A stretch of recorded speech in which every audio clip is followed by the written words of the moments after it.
one must partner and collaborate because everyone can't do everything. And there are several of us, who come with resources, who come with skills, who come with expertise. We need to leverage upon each other's strengths, expertise. We have to optimize the limited resources that each one of us have. And through that collaboration, we can actually drive a very large scale impact.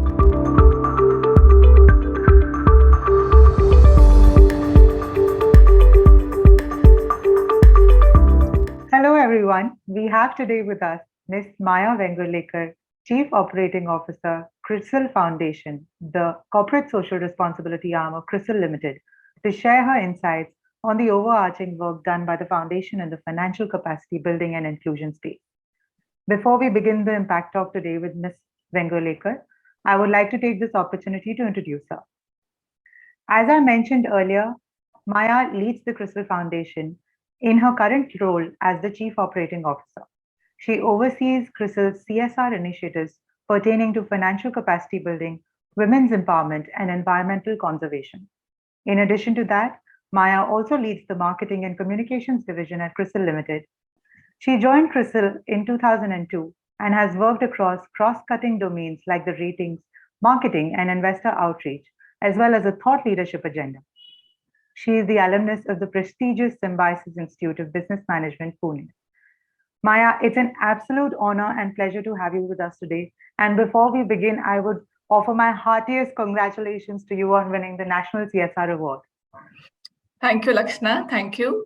It's really a pleasure and an honor for me to be on this Impact Talk with you here today.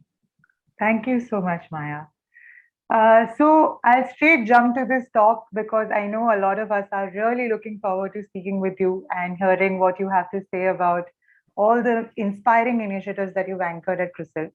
So my first question is that given your enriching blend of experience in the corporate and social sector, I want to ask you about your journey in the social impact space through CRISIL Foundation.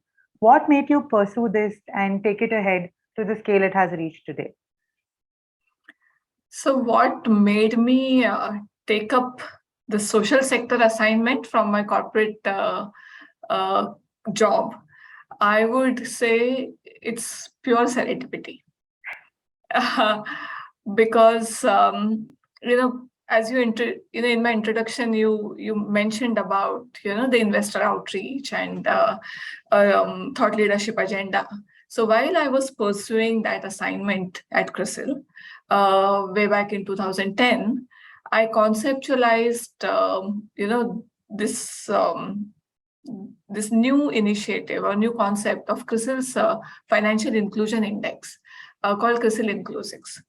And the whole conceptualization itself was a result of a strong engagement that we were running at that time with Ministry of Finance as well as with various financial sector regulators. So this actually started my close and strong association with financial inclusion agenda at CRISIL. And when in 2012, CRISIL embarked on its corporate responsibility journey, we made financial inclusion and awareness our key CSR agenda. And, I was naturally chosen to lead it. And that's how the whole CSR happened to me. It was not an intentional career move or anything like that. So it was just something that led me into. So that's why I call it serendipity. So finally, we started this work somewhere around 2012, but CRISIL Foundation was formally launched only in early part of 2013. And one of the key objectives of CRISIL Foundation was set as empowering socially and economically underprivileged communities through building their financial capability. And by financial capability, we mean building their awareness, building their ability to make informed decisions around, their financial life. So that's how, the whole CSR agenda of CRISIL shaped. and through foundation, then I started leading it. So the financial inclusion space itself, what has been in the limelight in India since 2005, I would say, because Reserve Bank of India, Ministry of Finance, have been taking several initiatives, since early 2005 or even prior to that. And over the years, it only kind of gained momentum, gained strength, and for the right reasons. Because if you really look at the whole financial inclusion or exclusion, so to say, space, India actually was performing very, very badly. We were the destination, of housing one of the largest unbanked populations in the world. Within India also, what we realized is that there were significant variations, within regions. And that's what, this whole CRISIL Inclusives Index, was trying to highlight. That if you look at one country as a whole, yes, overall as a country, we were performing poorly. But within India also, there were few regions, who were much, much, much worse off compared to a few others. And the Northeast was one of the worst performing or lowest performing region. And that's how, we launched our first financial awareness intervention in Assam. So it was a result of a series of pilots started in 2012, but finally, May Pragati as an intervention, took shape, in 2015, and that's how the journey of May Pragati started from Assam. And later on, we replicated this to Rajasthan in late 2016. So yeah, I mean that's the story of May Pragati and how I got into the space of social sector, financial inclusion, and financial capability building. And since then, since 2015, May Pragati itself, has done well. Over 2015 to 17, which was the first phase of the program, we reached out to almost 165,000 women from rural Assam and Rajasthan. They were mainly members of self-help groups, and we built their financial decision-making capacity, further helping them to start accessing various financial services. So that's how the whole journey started shaping. And we can talk further about it, as the conversation progresses. No, definitely. I think it's super interesting, and I hope such serendipitous, incidents happen in the social sector more and more to have leaders like you. We also observed that, the CRISIL Foundation began its community development initiatives much before the CSR law was actually mandated. Yes. What was the driving force for this evolved sort of an approach? So as I just mentioned, Lakshana, that it was in 2012 that the whole Inclusives initiative, we in fact started working on Inclusives somewhere in 2010. And, through 2010, 11, 12, the index was taking shape, the data at that point, it almost involved more than 300,000 data points, which we kind of analyzed and created that index. So it was a very comprehensive kind of work, which took a couple of years for us to complete. And finally, this index was formally launched by former Union Finance Minister, Mr. P. Chidambaram, in early 2013.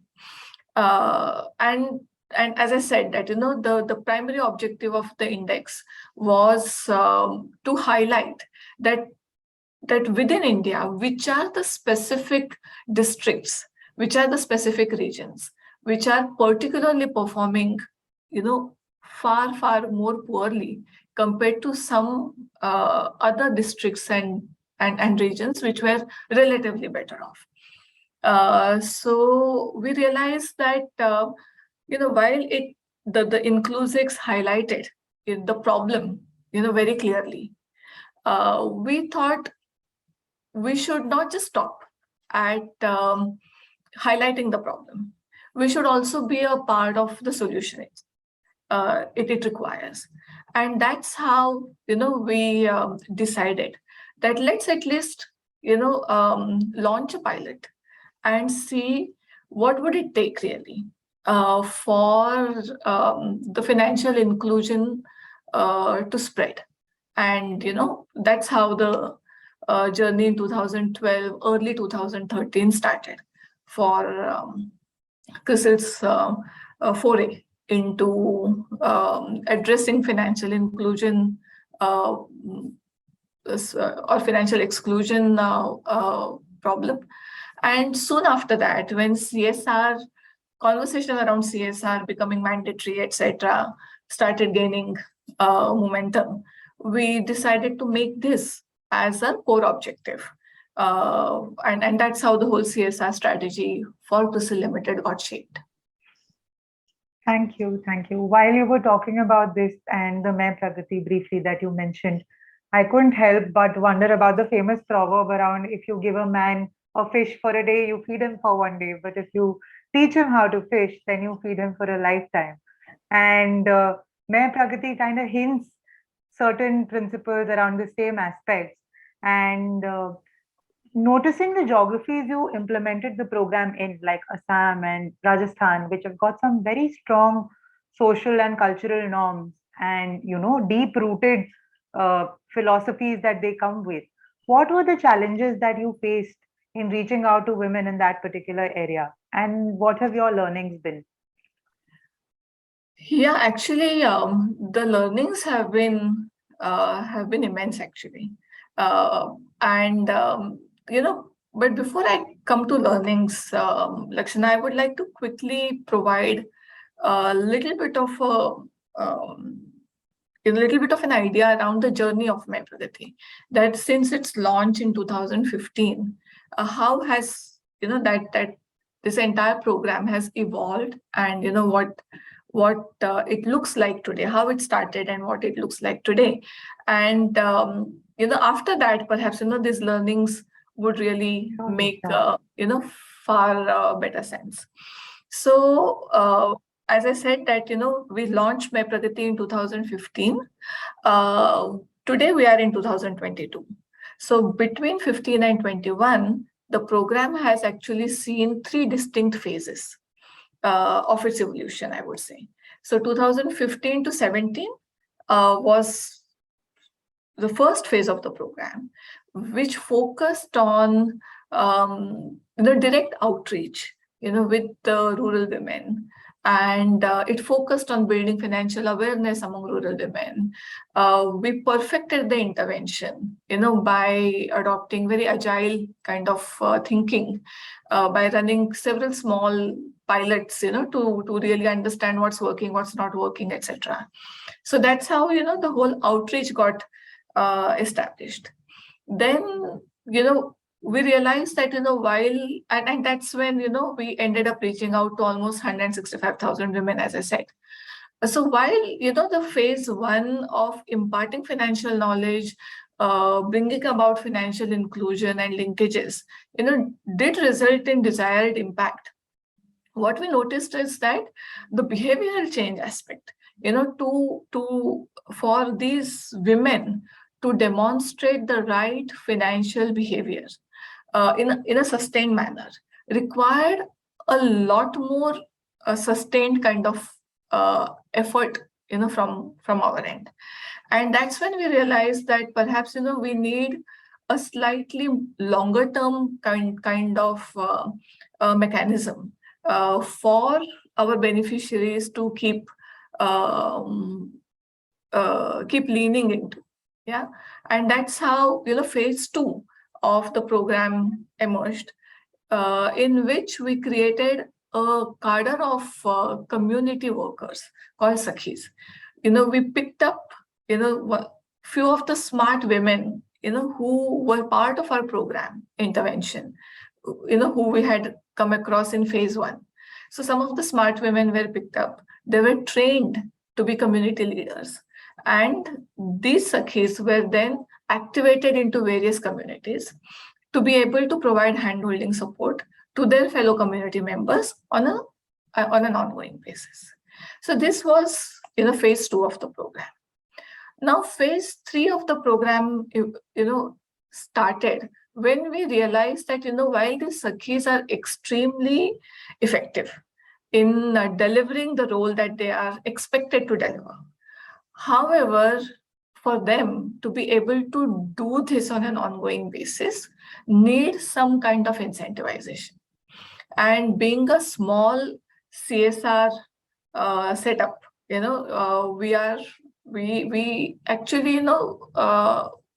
we have a modest corpus, so we can't support a very large cadre, by paying them monthly stipend or financially incentivizing them for a very long period of time.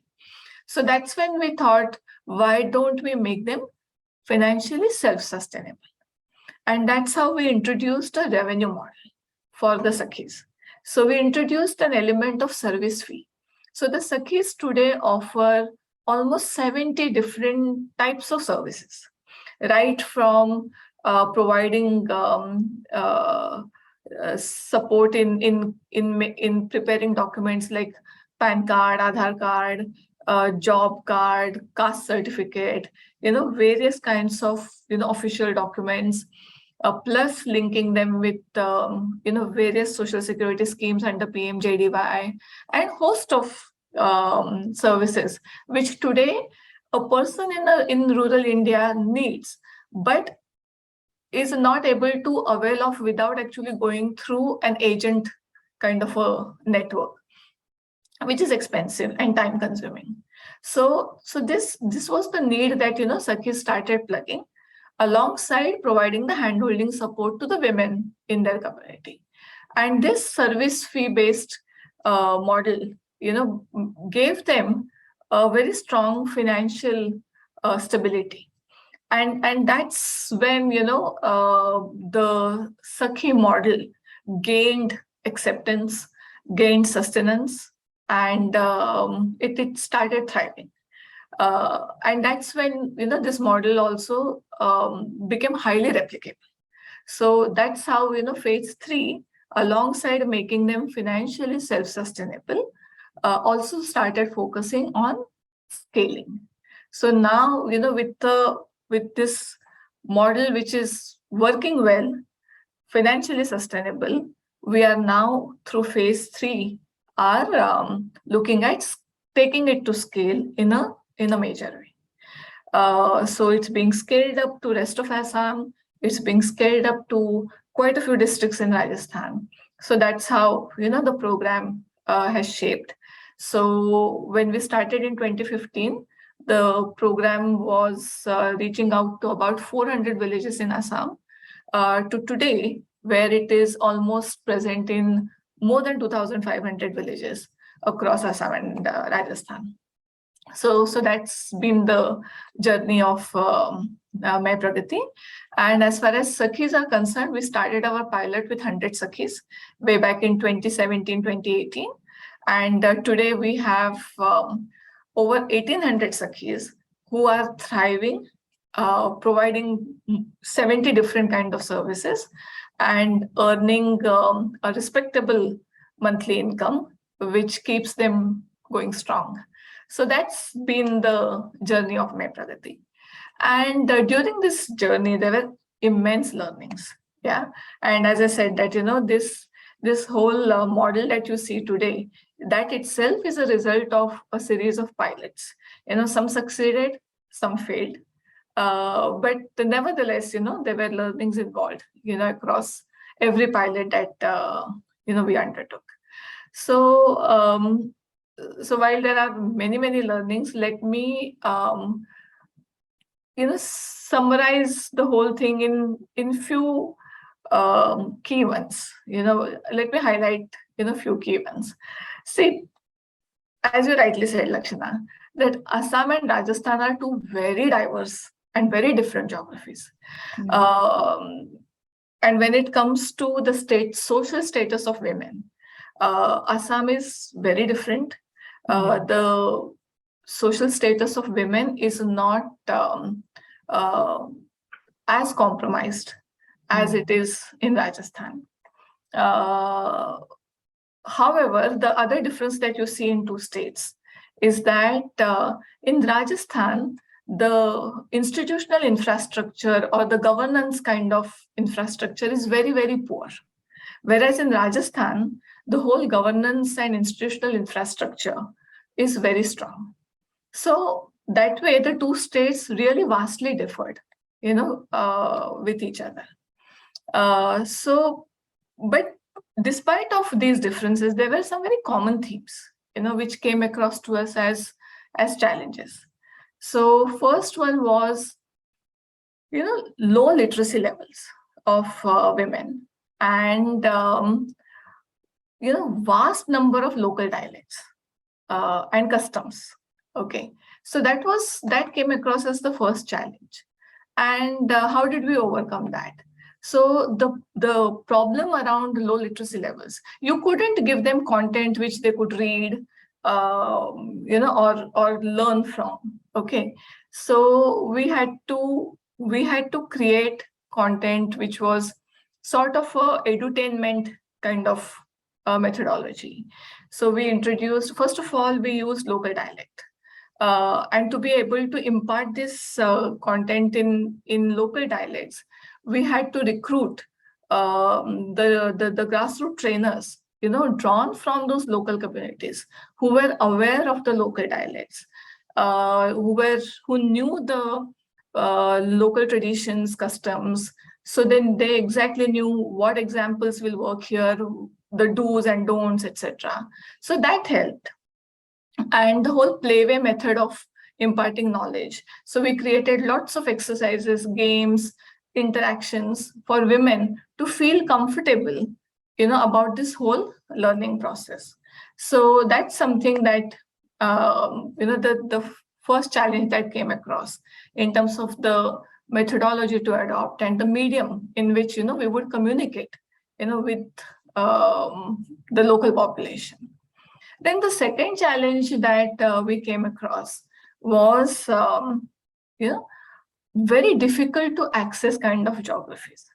Okay, both Assam and Rajasthan, the geographical access challenges are different, but both states do have those challenges. So, I mean, in Assam, you have problem of floods. In Rajasthan, you have problem of extreme heat. And so we had to navigate these challenges. And there again, what helped was the local team, and very strong, and we also worked with local implementation partners, who had a very strong understanding of the local geography, which areas get flooded in which months, how to navigate local challenges. So all those kind of that local knowledge, was pretty much available with them. And because of which, what really we did through our grassroots teams is that we developed a proper outreach plan and calendar in terms of which season and which time of the day, which time of the year it's best for us to reach out to this community. When would we be able to get their complete attention? Okay, when would they be not distracted? What is the best time to catch them? So those are the kind of, nuanced understanding and that strong local knowledge came through the local partnerships, that we forged in both states. So that was, second challenge. Also, these areas happen to be not only difficult to reach, but also media dark kind of areas. And we had to make sure that through the local partners, using the right kind of learning methodologies, we were able to overcome these challenges. Then the third one that I briefly touched upon in my previous answer to your question was in both states. We realized that the support that these women needed to make that change, that behavioral change, was much longer than we initially thought. And that's when we had to think of ways of making the whole initiative financially sustainable even for us, because the moment you extend the life of a program, you have to invest more funds, and when that happens, your ability to scale gets curtailed. So we had to you know think on our feet to be able to overcome this challenge. And that's when this whole the local catalysts, by way of Sakhi Kadar, who were the local women trained to become the support structure, that, and making them financially sustainable, making them acceptable within their communities. So it's one thing that we start calling them as community leaders, but it's completely another thing for the community to accept them as leaders, right? So we had to do several things to make them acceptable to the community. They had to gain the confidence and win the trust of community members. So that was another learning, and several pilots it took to kind of make the community cadre acceptable within the community. And then as I said, that keeping the Sakhis motivated.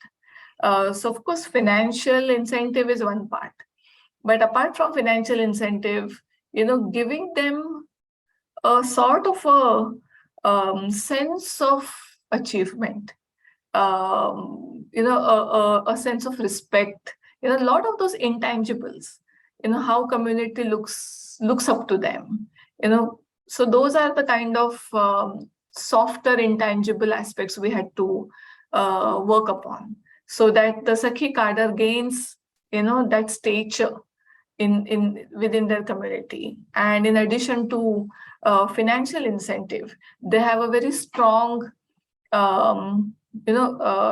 non-financial gain out of being a Sakhi and delivering their role as a Sakhi. So that was third. And lastly, I would say in both states, there were lots of supply side constraints, and there were several myths and misconceptions around various financial products and services. For example, there was a huge taboo around insurance, life insurance. Somewhere, they felt that buying a life insurance is preparing for someone to,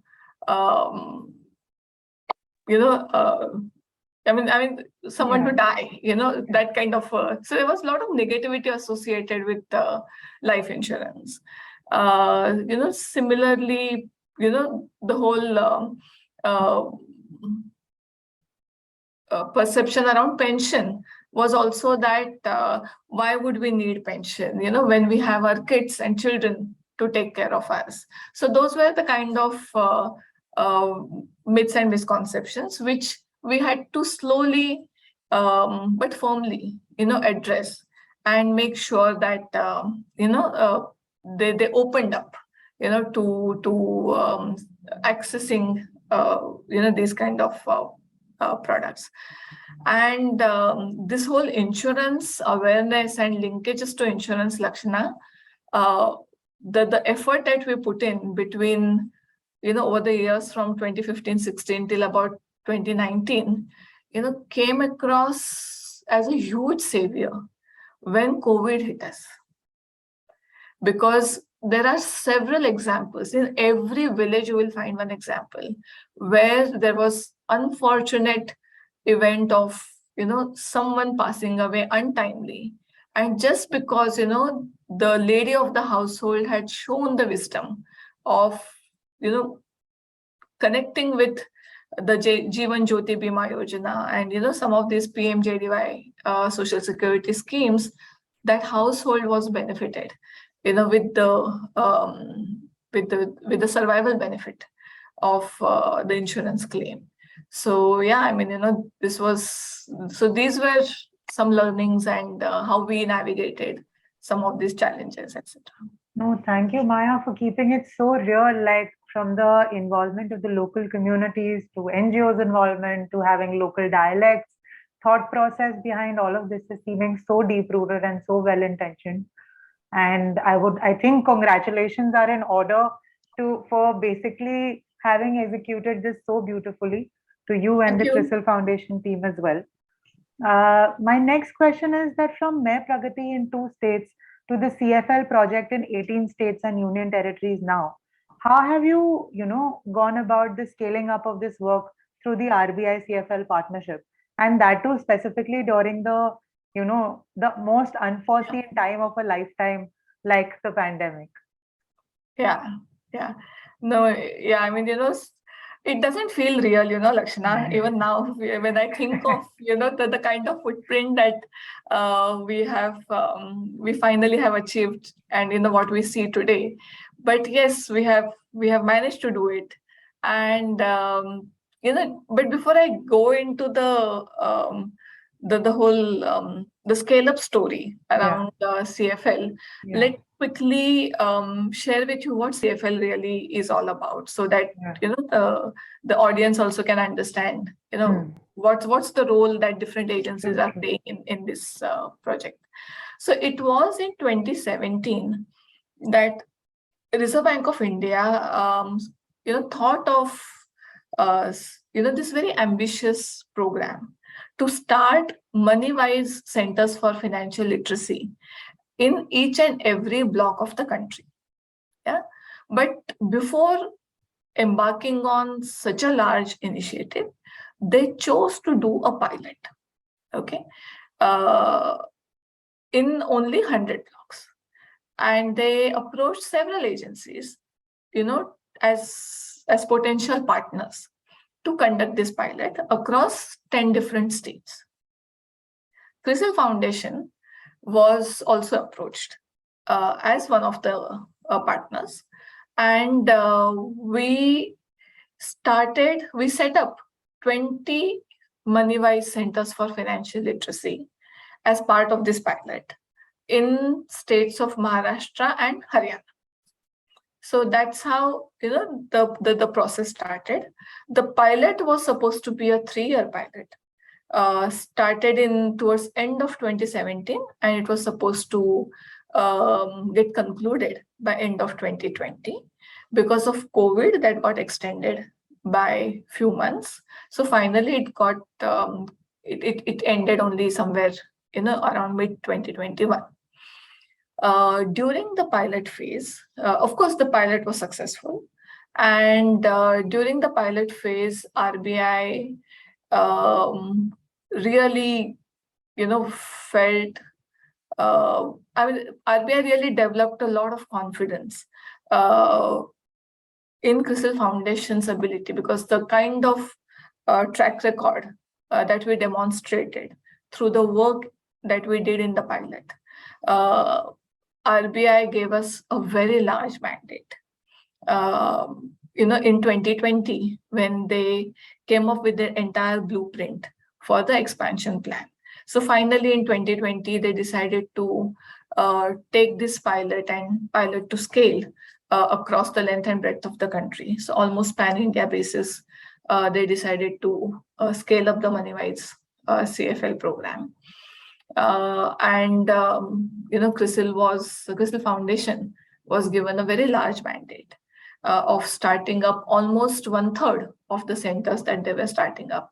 And geographically, they were spread across 18 states, 14 states and 4 union territories.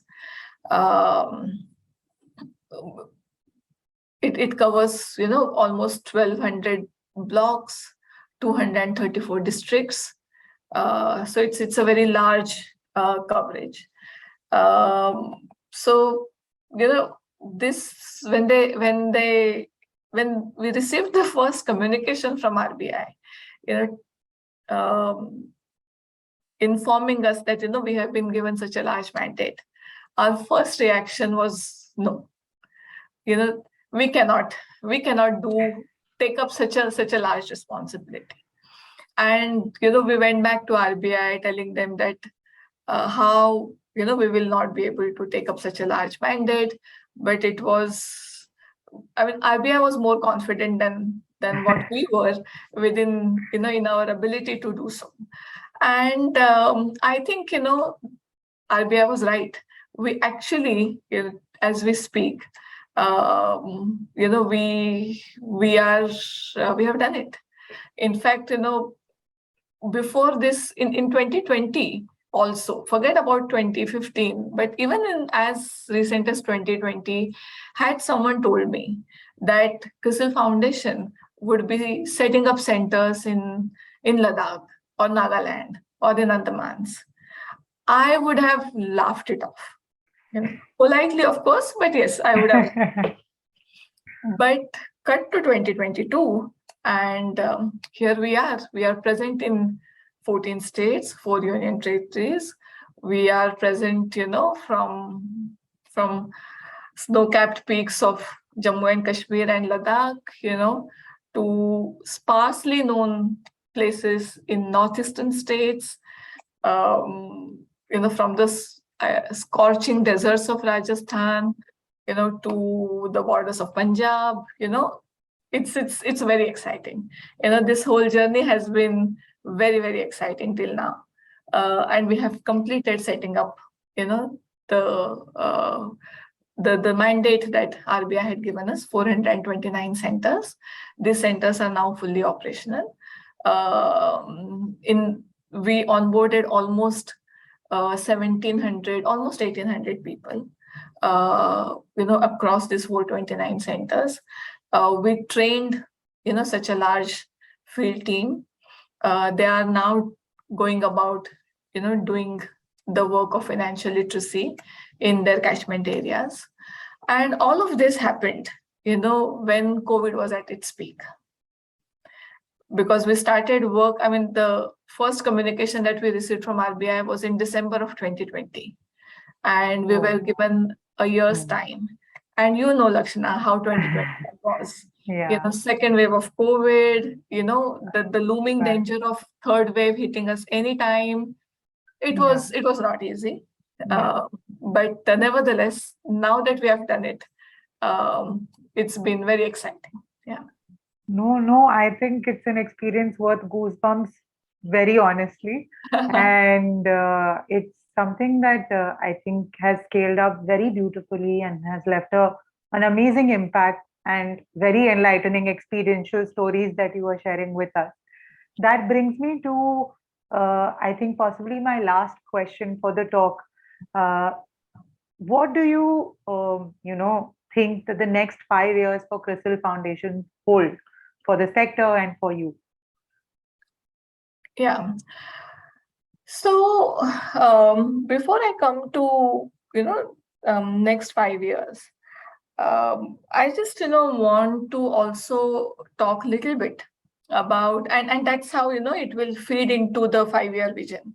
So basically, Lakshana, the whole experience of transitioning from Mai Pragati, which is a completely CSR funded initiative of CRISIL, through CRISIL Foundation, to partnering with Reserve Bank of India on such a large scale, itself, involves some very important insights. And, so those being that, that for any CSR outfit or any CSR program, for it to be able to scale and drive meaningful impact, one must partner and collaborate. Because everyone can't do everything. And there are several of us, who come with resources, who come with skills, who come with expertise. We need to leverage upon each other's strengths, expertise. We have to optimize the limited resources that each one of us have. And through that collaboration, we can actually drive a very large scale impact. Yeah, that whole convergence of skills, expertise, knowledge, resources, needs to come together, because what we also observed is that there are several agencies, which are working towards, if not the same, similar objective. Everybody is working in a silo. It doesn't help. So if there is a meaningful convergence of all these agencies, all these bodies coming together, the social impact can be much, much, much larger. Yeah. And the last thing is about need for customization. Okay, I have seen that some of the initiatives that government departments drive, okay, they are so standardized. They start an initiative and they just want to drive things at scale. But we know, Lakshana, that India is a vastly diverse country. Yeah. And therefore, one size fits all approach just doesn't work here. And that's why one needs to customize an initiative, to make sure that it is it becomes acceptable, it becomes impactful across different geographies, across different communities. So having, with armed with these insights, we are looking at the next 5 years, for CRISIL Foundation. And clearly what I see is that the May Pragati initiative, of course, which is currently going on in the two legacy states of Assam and Rajasthan. We are looking at, as of date, we have not saturated these two states. So clearly the plan is to saturate these two states. But while we are doing that, we definitely would like to leverage on the CFL institutional infrastructure that has got created, in this process. Clearly, what has worked, very well in overall May Pragati intervention till now is the whole concept of the Sakhi Cadre. So scaling up the Sakhi Cadre, across as many villages as we can is something that, we are going to focus on in next 5 years. And to be able to do that, at scale, what we have done, Lakshana, is we have brought together all the insights and learnings and best practices of the whole Sakhi capacity building initiatives, processes, in the form of an Android app called Gram Shakti. So this Android app is we will be making it available in 7 to 8 different local languages. As we speak today, it's available in 4 local languages, and the work for other 4 languages is underway. So once, so through this Android app, the replicating Sakhi Cadre across different states, becomes a lot more possible and faster, a lot more efficient. So scaling up Sakhi Cadre through Gram Shakti app into as many areas as possible. While doing that, leveraging the large institutional infrastructure that we have created by way of CFL, how best we can leverage that is something that, we will be focused on. And clearly, the next phase of 5 years for CRISIL Foundation and May Pragati is really going to be all about driving impact at scale. Thank you so much, Maya. It's been quite inspiring to hear you. Kudos to the CRISIL Foundation team on having integrated technology, local communities, grassroots partners, the government, everybody in such a, beautifully strung narrative of CSR initiatives coming from you. Thank you so much for this enriching conversations and joining us here today. And with this, we come to an end of our Impact Talk and wishing you the very best. Thank you, Lakshana. I really enjoyed talking to you, and all the best to CSR Box and Impact Talk initiative as well. Thank you. Thank you so much. Bye.